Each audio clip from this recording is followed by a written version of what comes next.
வழி 2 வெறும் ஜெபம் பண்ணா மட்டும் பத்தாது. என் ஞானம் வேணும். ஒரு நோட்டு எடு. உனக்கு வர்ற ஒவ்வொரு ரூபாயையும் எழுது. தேவையில்லாத செலவை வெட்டி எறி. பக்கத்து வீட்டுக்காரன் கார் வாங்கிட்டான்னு நீயும் வாங்காத. உனக்கு எது தேவையோ அதை மட்டும் செய்.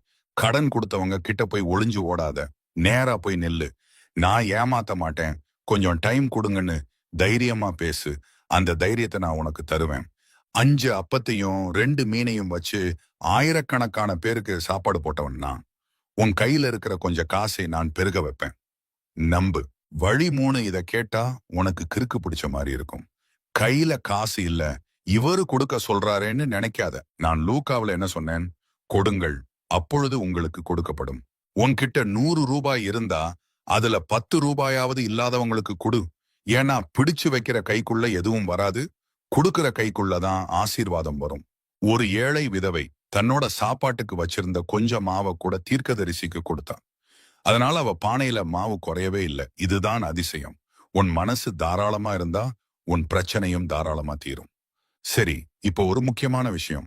இத நீ செஞ்சா அடுத்த 90 நாள்ல உன் நிலைமை மாறும். இது ஒரு சவால்.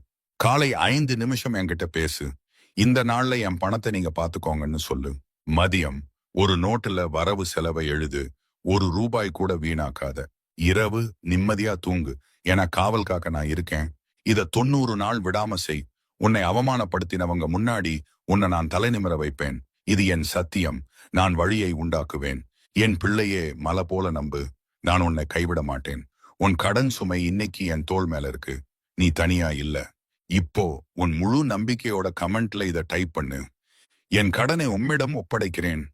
இத டைப் பண்றப்பவே உன் மனசு லேசாகிறத நீ உணர்வ. உன் நண்பர்களுக்கும் இதை ஷேர் பண்ணு. அவங்களும் நிம்மதியா தூங்கட்டும். ஆமேன்.